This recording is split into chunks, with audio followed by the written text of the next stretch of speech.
Kenapa sih saya pindah? Boleh sedikit cerita, boleh ya? Jadi saya dulu itu kan pindahnya kan begini. Saya dulu TK-nya di sini, di Surabaya. TK Katolik Kristus Raja. SD-nya SD Katolik Santo Yohanes Gabriel. SMP-nya SMP Katolik Santo Stanislaus. SMA-nya SMA Katolik Santa Maria. Sekolah pastor tingkat menengah Katolik Santo Vincentius Apaulo.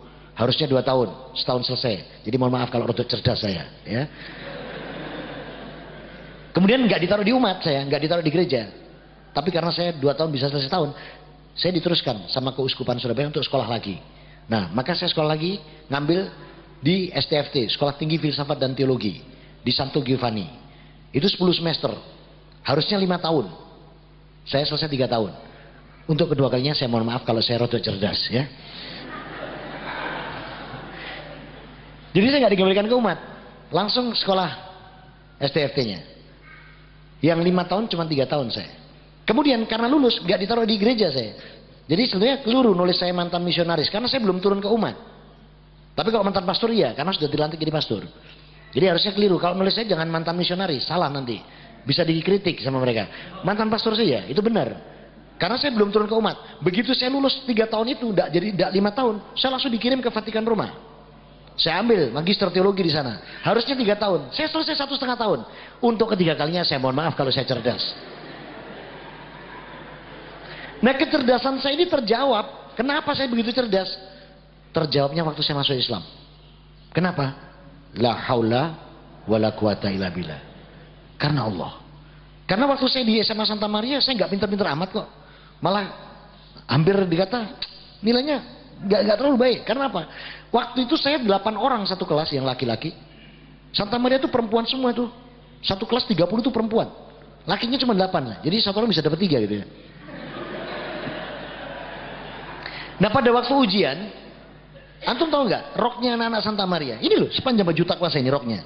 Jadi roknya anak Santa Maria segini nih. Ini roknya dia. Jadi roknya segini nih. Nah, kalau dia duduk ujian, kalau roknya naik itu keluar fisika, kimia, biologi ada semua. Jadi waktu jarak ujian tuh saya cuma lihat rumus-rumus doang. Makanya nggak lulus, nggak baik-baik saya nilainya. Ini nilai saya baik itu setelah saya sekolah laki semua itu baru baik. Saya dapat IP itu mulai di menengah sampai di magisternya itu rata-rata 4 ya, IP-nya. Tapi sampai tanah air, waktu saya bawa ke, saya pernah juga bekerja di televisi ya, di stasiun televisi milik negara. Itu saya bawa ijazah itu, katanya bagian apa? Kepegawaian TVRI pusat itu bilang, iki ijazah apa to iki? Iki opo iki? Opo iki Ditruk Kanonika, terus opo iki Yohanes Injil? Iki gak kanggo iki nang TVRI katanya. Kon sekolah maneh kemarin. Masya Allah. Jadi aku sekolah sakmono akeh ini ndak dikanggo sama negara Indonesia ini.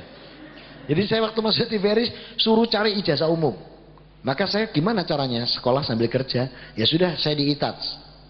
Jadi saya insinyur saya teknik sipil dari ITATS. Jadi saya sekolah lagi. Ya. Sekolah mana? Oh cepet banget. Ya maklum aja ini apa ya cepet pokoknya nemu ijazah udah selesai. Ya. Makanya saya produk singkat sekolah di ITATS itu. Ya. Tidak banyak orang kenal saya di ITATS. Kecuali yang pernah saya marahi. Ya, karena LLM ini biar mantan komandan resimen mahasiswa. Gua ya. Saya juga mantan Cak Surabaya. Tahun 89. Katanya dulu ganteng dulu. Sekarang kumisnya sudah kena rilen. Jenggotnya yang mengalami perpanjangan. Nah kemudian, kenapa saya masuk Islam? Ketika di Vatikan Roma itu kami belajar. Dan lucunya apa?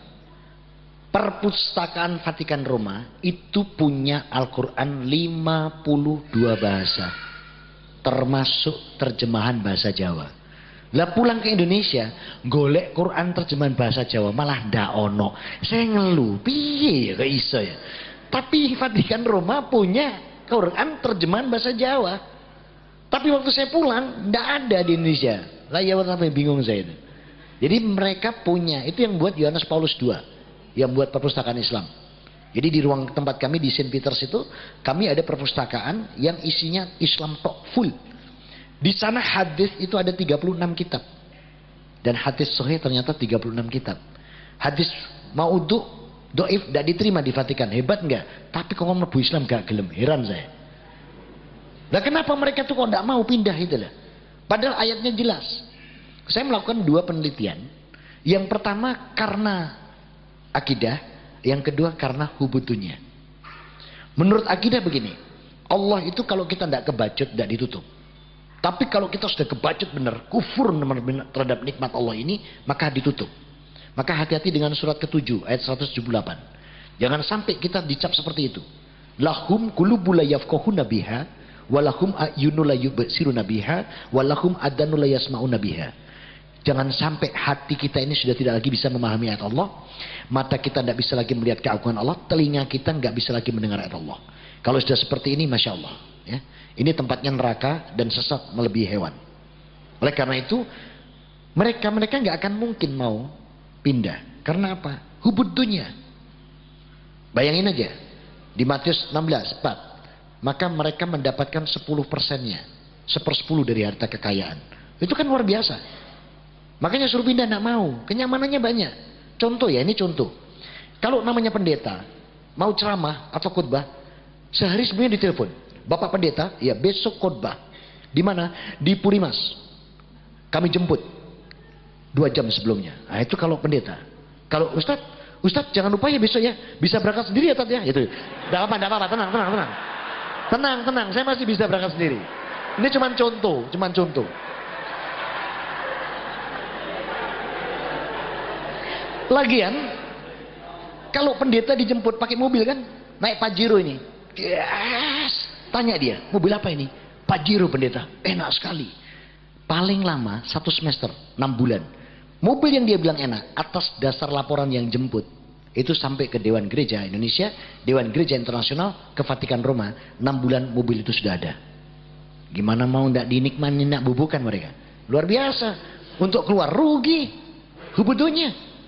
Nah kalau Ustaz sama-sama Pajeronya ini yang jemput ini, Nurul Hayat lagi yang jemput. Wah, main apa ini? Pajero Ustaz. Enak Ustaz. Iya, makanya kalau punya duit beli Ustaz, gitu kalau. Tapi apa arti itu semua? Kalau amalan kita nggak diterima, itu ada di situ. Coba antum lihat di situ di surat 14 ayat 18. Kalau sampai ini ditolak sama Allah mau apa? Masalul ladina kafaru birobihim a'malahum karena distadat bihiri fi yaumil asif la ya'diruna mimma kasabu ala sain. Ada itu surat 14 Ibrahim ayat 18. Kalau sudah mengingkari bahwa Allah itu Tuhannya, maka amalan sehebat apapun tidak diterima sama Allah. Bagaikan debu yang ditiup angin saat bertiup angin pada hari yang kencang. La ya'diruna mimma kasabu ala sain. Amal kebaikannya tidak bisa diterima. Sudah, kalau sudah mau seperti mau apa? Lah saya daripada amalan saya nggak diterima. Oh ya, ini satu catatan ya. Saya keluar pastor itu bukan karena kawin. Sorry Jo. Ini penekanan ini. Saya paling mangkal dia mau nomor ganti kawin. Sorry Jo. Bener, maaf ini ya. Ini buat sini tok. Saya 35 tahun cuma buat pipis tok. Bener saya. Saya paling mangkal kalau dia ngomong alah paling Pak bangunku mergo pengen kawin. Sorry Jo. Saya keluar tuh karena dinul Islam. Jadi kenapa saya keluar? Satu, kalau saya teruskan jadi pastor, amalan saya nggak diterima. Disebutkan dalam surat 14 Ibrahim ayat 18, amalan saya bagikan debu. Yang kedua, kalau saya mati masuk neraka itu, yang buka Quran buka surat kelima ayat ke-72. Laqad qalul ladina kafaru, ya, sangat kafirlah orang yang mengatakan bahwa Isa ibnu Maryam ilahi, sementara Isa juga mengatakan apa? Qalla wa ta'budun rabbana wa rabbakum. Tapi sembahlah Allah Tuhanmu dan Tuhanku. Itu masuk neraka itu. Diharamkan surga. Dan lagi Allah katakan juga di surat kedua ayat 257 pada diri saya waktu itu. Walladzina kafaru awliyahumut taghutu yurijunahum minan nur ila dhulumat ulaika ashabun nari hum fiha khalidun. Orang kafir itu penolongnya setan. Yang bawa dari terang ke gelap. Ulaika ashabun nari hum fiha khalidun. Maka dia penghuni neraka kekal di dalamnya.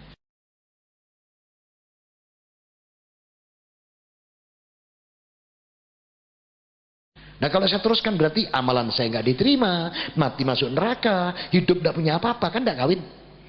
Saya pikir urip pisan nang dunya kok jembret tenan aku. Nah, saya keluar, tapi bukan karena kawin, sorry Jo. Itu loh. Jadi saya karena dinul Islam saya keluar itu. Ya, begitu saya keluar, lama saya nggak kawin-kawin. Ditegur sama teman-teman Muslim yang sudah siar dakwah. Saya belum waktu itu. Kendang kawin, sudah bukan pastor. Loh, kenapa? Nggak kawin kan nggak apa-apa. Apa-apa katanya. Saya dibacakan rawahu Abu Daud, Baihaqi, An-Nasai dan Tirmidzi dari Aisyah radhiyallahu anha. Rasul mengatakan begini, "An-nikahu min sunnati, fala ya'mal bi sunnati falaysa minni." Nikah itu sunnahku. Siapa yang tidak menjalankan sunnahku, bukan golonganku. Wih, saya kadung cinta Allah, cinta Quran, cinta Rasul, dibilang bukan golongannya, bingung saya. Pas di kantor TVRI ada seorang wanita sedang syuting, habis syuting acara, saya datangi, "Mbak, sudah punya suami?" "Belum." "Sudah punya pacar?" "Belum." "Agamanya Islam?" "Mau jadi istri saya." Wih, dia langsung bilang sama temannya, "Mendem benyar situ ini." Lagi kenal ngajak kawin. Tapi alhamdulillah sekarang jadi istri saya. Dan kenapa dia saya pilih? Saya kasihan. Karena apa? Waktu itu saya temukan dia pakai segini sama segini. Saya bilang ini harus diselamatkan. Daripada diselamatkan orang lain, saya selamatkan sendiri. Sekarang jilbabannya syar hijau. Wah.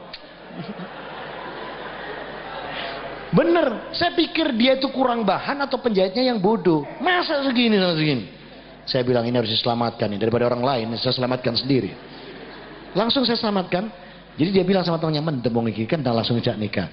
Tapi akhirnya alhamdulillah sekarang jadi ibu dari anak-anak saya. Dan ternyata bukan Islam, bujui ternyata. Ternyata dia agamanya pedang, keris, payung sama tombak. Iya bener. Jadi kejawen ternyata istri saya itu. Ya sekarang aja pinter dia. Dulu itu, masya Allah. Jadi saya sama dia cuma 3 minggu prosesnya, langsung nikah. Karena Islam nggak boleh pacaran, yang ada ta'aruf. Begitu menikah saya masih ke rumahnya, saya kaget. Apa yang terjadi di rumahnya? Nah ini kalau hijrah belum sepenuhnya. Maka ada piring isinya jajan, ada 5 macam, jajan pasar, ada teh, ada kopi. Saya tanya buat apa? Ini bapak biasanya pasang. Untuk apa? Untuk Mbah Buyut, untuk Mbah, sama untuk ibu. Ibunya sudah meninggal ya. Saya bilang, ini tidak butuh begini, ini mbahmu, buyutmu, ini butuh doa-doa kalian, saya bilang. Saya tanya ke pembantu, baru, saya makan. Habis saya makan, bapak datang, mertua. "Alhamdulillah, Robil ngalamin." Gak tau ngalamin apa? "Wis ente, di dahar bae, buyutnya ya nih." Nah ini membuat pembantu takut. Ya dia bilang apa adanya. "Ngapunten bapak, sing dahar mas bangun," katanya. "Hah? Bangun!" Ya saya dipanggil. Saya datang. "Dalam bapak," saya bilang. "Iki mau siapa mangan?" "Dalam." "Kok mbok pangan?" Saya tanya, "Lah kan nggih nopo?" "Iki ngono nggo buyute, nggo mbae, nggo ibune." "Kok bapak tahu?" "Wes kulinane." Waduh. Mau dibantah enggak boleh kan? Boleh enggak bantah orang tua? Lihat surat 4 ayat 36. Lihat surat 17 ayat 23. Lihat surat 31 ayat 13. Habis perintah Allah, wa'budullah wala tusriku bi syai'au, selalu diikuti apa? Wabil walidaini ihsana. Jadi kita nggak boleh bantah, harus diam. Tapi dengan maudatul hasanah, harus dengan bil hikmah wa maudatul hasanah. Itu surat 16 ayat 125. Caranya begitu. Nah, kemudian saya gimana caranya supaya menyadarkan ini? Ya sudah, setiap kali pasang saya makan. Kalau datang, "Alhamdulillah Robil ngalamin, entek maneh." Gitu. Panggil lagi, "Ki sapa sih mangan?" Pembantunya ngomong, "Di dahar Pak bangun maling." Saya dipanggil, "Bangun." Datang lagi saya. Dia tanya, "Iki sapa sih man?" "Dalam." "Lho Kang ngene apa kok?" "Iki ngono nggo mbah, nggo buyut." Saya jawabannya apa? "Kok bapak pirsa?" "Wis iki kulinane." Lah saya jawab gini, "Bapak kan enggak tahu toh, mboten pirsa toh." "Kenapa?" "Tadi malam itu ibu, Mbah Buyut, Mbah Kakung semua itu nemui saya." "Oh, terus ya apa?" Gitu kan. Ya bilang sama saya, "Kalau mulai besok tidak kesini lagi." Makanya saya makanin. "Oh, kowe ku," katanya gitu. Jadi bapak mertua saya tidak berani pasang kalau ada saya. Apa? Khawatir dibadok mantune. Tapi kalau saya tidak ada pasang maneh gitu loh. Ini harus pelan-pelan. Termasuk ke bapak ibu saya. Bapak ibu saya juga harus pelan-pelan ini. Karena bapak ibu saya sampai detik ini, bapak saya 85, masih sugeng, ibu saya 80, itu juga belum mau masuk Islam. Susah, ya. Kalau sudah saya pepet dengan keras, merasa tersudut, marah, langsung gini, "Wis, meneng, kowe iku uyuhku, ngerti apa?" Maaf, bahasanya begitu. Diam saya. Minta tolong ustadz lain. "Tat, tolong diwangi dong, bapak ibu saya sadarkan, dibantu." Apa kata ustadz lain? Yang ahli Alkitab sampeyan kok minta tolong kami?" "Ya, jenengan sendiri, tidak bisa kalau saya." "Kenapa tidak bisa?" "Kena uyuh," saya bilang. Gak percaya tenan nek kena uyuh. Jadi kalau saya sudah nggak bisa, kalau sudah marah itu meneng, uyuh kowe ngerti apa? Nggak bisa ngomong saya. Mau neruskan nggak bisa. Karena apa? Firman Allah kita nggak boleh kasar sama mereka. Jangankan itu kata saja nggak boleh itu. Lihat itu surat Al-Isra ayat 24. Jadi jangan mengatakan itu. Ya, tapi usaha apa? Qaulan kariman biyahima. Berkatalah yang baik pada keduanya. Jadi tidak boleh kita. Makanya saya minta tolong ustaz lain. Dan mereka susah. Angel Pak, sing ngerti Alkitab sampeyan kok minta tolong kita. Gak bisa kalau saya. Kenapa? Karena uyuh gak percaya. Ya. Jadi oleh karena itu maka sampai hari ini Bapak Ibu saya belum. Saya 4 saudara. Albertus, Bernadette, Christian saya. Jadi nama saya dulu Christian. Christian, kemudian Dorothea. Saya masuk Islam tuh Albertus saya serang duluan. Alhamdulillah Albertus beserta istri dan anak-anaknya masuk Islam. Hari itu juga nama Albertus saya ganti Ahmad. Tetap A. Kemudian berikutnya Bernadette. Bagaimana cara menyerangnya? Pakai surat 16 ayat 125 itu. Jadi antum juga boleh tuh serang mereka pakai surat 16 ayat 125. Ya.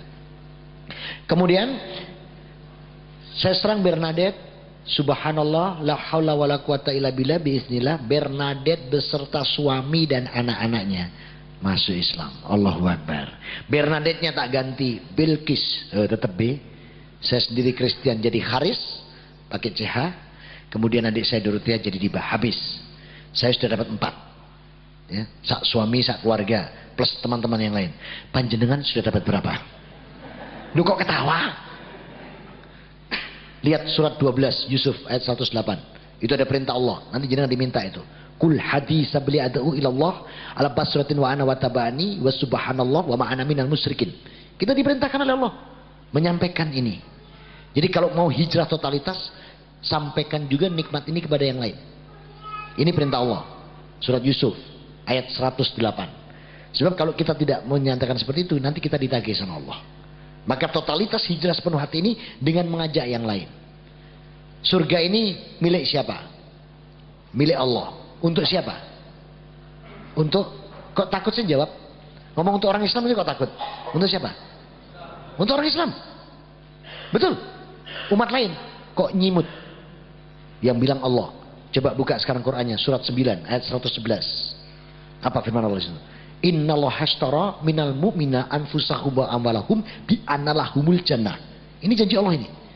Sesungguhnya aku Allah hanya membeli diri, jiwa dan harta orang mukmin. Orang mukmin itu siapa? Orang Islam. Di mana kata-kata itu Allah? Di surat 3 110 bahwa orang mukmin itu orang Islam. Jadi yang tidak Islam tidak disebut mukmin sama Allah.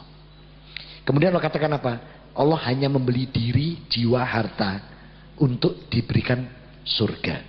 Berarti surga untuk siapa? Nah, takut jawab gitu juga takut. Untuk kita yang muslim.